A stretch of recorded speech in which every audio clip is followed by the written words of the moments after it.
Hello, my apprentice friends. I'm so glad you are here today. You have made a good choice in your life. Do you know that?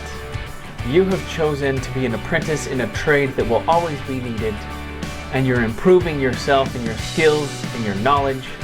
You have a great future ahead of you. I hope you see that, and I hope you're excited to be back. Now, I know it's always hard to get back into the school groove after a summer vacation, but I'm excited for you and the things that you're going to learn this year and the things that you're going to accomplish in your future. So welcome back. Welcome to Bridgerland's Apprenticeship. And for those of you just joining us for the first time, welcome to the program. Once again, smart choice. My name is Thomas Hicken. I am the department head over apprenticeship here at Bridgerland. And I'm going to present to you very briefly some of the things that you need to know so that you can have a successful start as you begin your new year here at Bridgerland's Apprenticeship. But first of all, may I please compliment the incredible instructors who are here to help you. Every one of these instructors are absolutely incredible because not only have they been through what you've been through, they've gone through an apprenticeship, they have succeeded in passing a journeyman test or even a master test. They know what it takes. And the more incredible part is that they are willing to come here to spend time with you in the evenings. There's other things they can do, and there's better ways that they can make money. But they care, and they want to see you succeed. And because of that, they're willing to give of themselves and their time to help us out. So here we have our instructors. For our electricians, we have for our first years Cody Hughey and Dylan Martin. For our second year students, we have Cody Hughey again and Kevin Van Dyke. For our third year students, we have Clint Cooper and just joining us this year, Jacob Hodgson.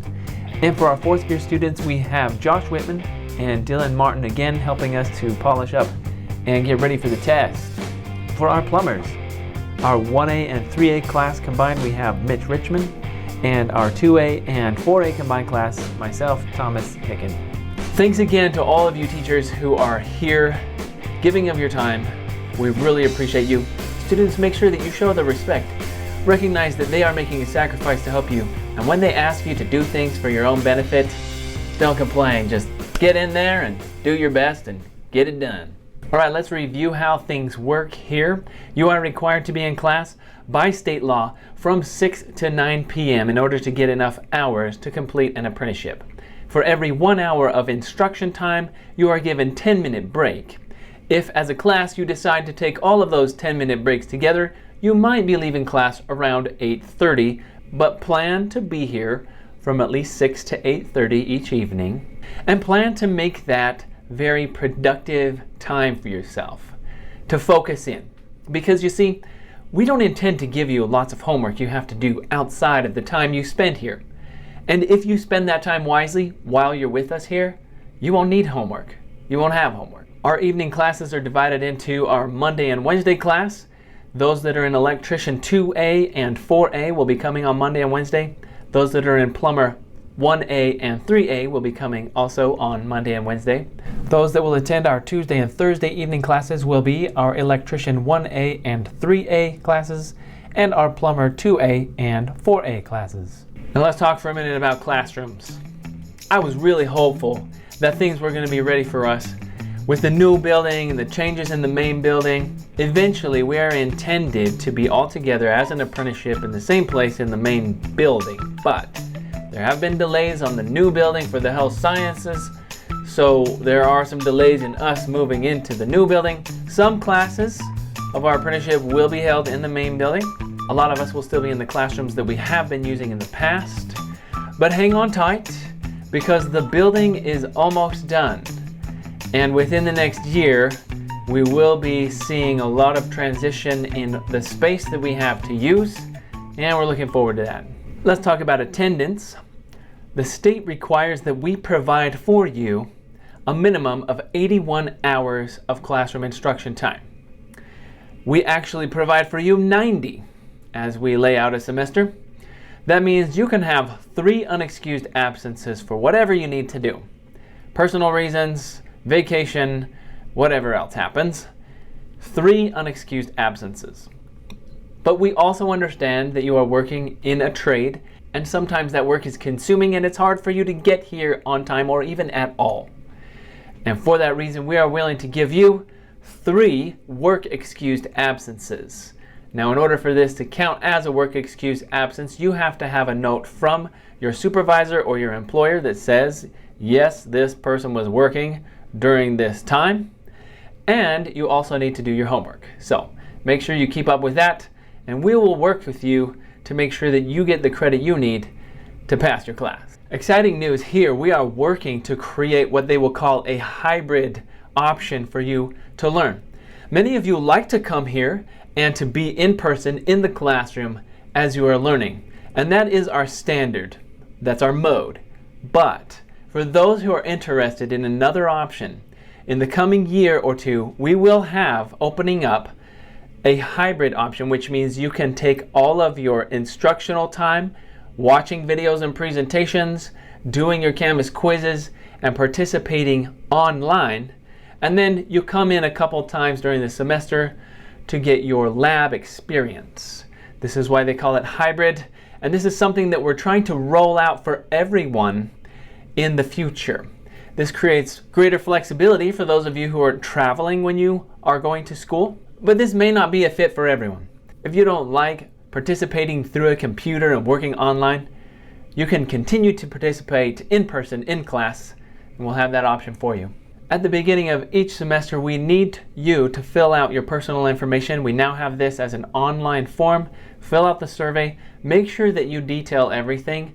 We need your personal information as well as your employer, because we have to make sure that you continue to have work opportunities. We also need to know an emergency contact in case there's a problem. We want to know who to talk to. We do abide by the FERPA laws, which basically protects your personal information. It will not be used for anything other than to contact you. But we really need you to fill that out each semester. Each year we have students who have either moved, changed their phone number, changed their emails, so we can't go off previous information. We need you to make sure to fill that out.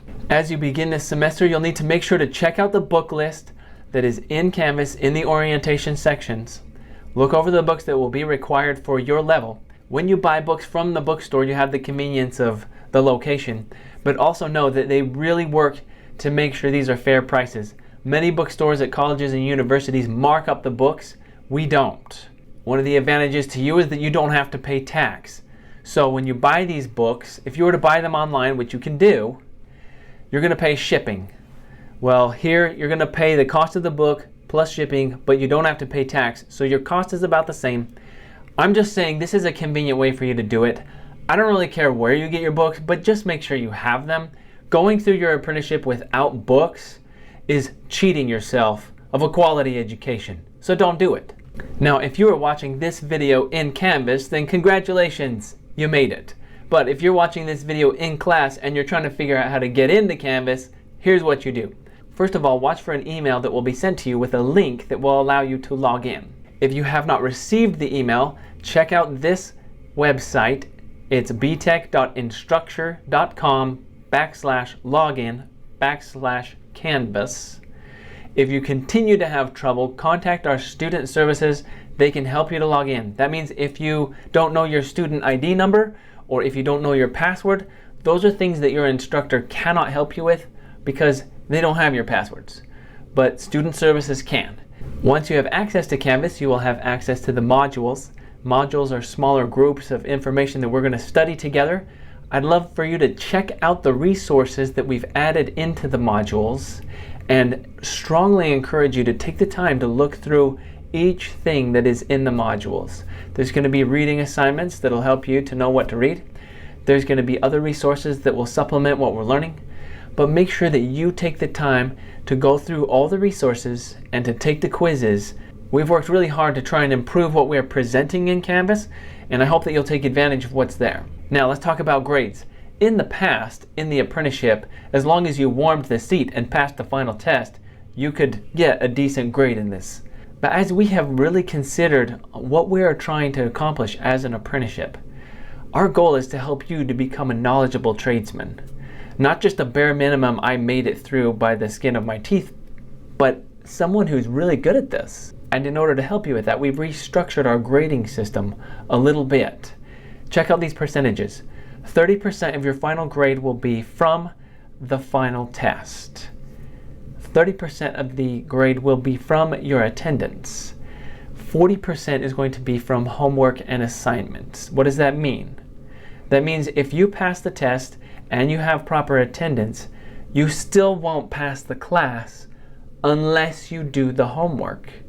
Now, doing the homework is what's going to enable you to pass the test in the end. And if you're attending, you might as well be doing the homework, right? So the focus here is step by step, go through the homework, go through the modules, prepare yourself for the final competency test, and then you'll do well in this class. Now, there's a couple of stops here. If you don't have enough attendance, but you've passed your test and you did well on your homework, we still can't let you pass the class. The state requires attendance. Also, if you cannot pass the test, even though you have attendance and you've done your homework, we cannot let you pass the class if you can't pass the final competency test. And last, the state requires, this is written in the law, that you pass the class with a 75% grade. So that means, in order to pass the class, you would need to pass your competency test, have your attendance, and have enough of your homework done to get a 75%. That's how you win. One quick note and policy change here on attendance. I just got off the phone with an employer who sends apprentices to the school here. He's deeply concerned because he wants his employees, his apprentices to succeed, but he has work that's out of state. Is going to take them away for a bit. He's wondering how he can handle this. He said, can't you just do Zoom or Google Meets or something? Now, in the past at Bridgerland during COVID, yeah, that's all we did. And we learned from that people take advantage and they shut off their cameras and they disappear and they get credit. So Bridgerland says if you're in person, you'd better be in person. But here's what we're going to do. We're going to create a little bit of flexibility by saying you can participate in your class through Google Meets if you have your employer's authorization beforehand. That means you get your employer to certify to your instructor that you will be out of town for work, and we'll open it up, we'll let you in through a Google Meet. You can participate that way so long as you're out of town and excused by your employer. So any of you that might be in that situation, talk to your instructor, work it out ahead of time. We will not let you into a Google Meet if it's like, oh, just let me in, I'll get excused later. No, get your excuse done ahead of time and we'll let you in. There, yeah, we're using technology, we're playing fair, we'll make sure you get credit. Quick heads up on 2 assignments that you do not want to miss because they're worth a lot of points. One of those is your apprentice license verification.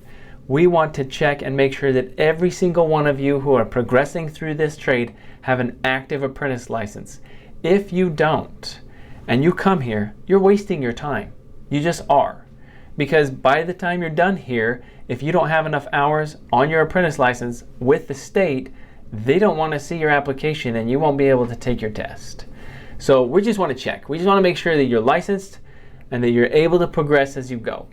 For that reason, if you don't have an active license, we may politely ask you not to enroll in the next class until you do, because it won't be to your advantage unless you do. The second assignment that's worth quite a few points is the verification of experience.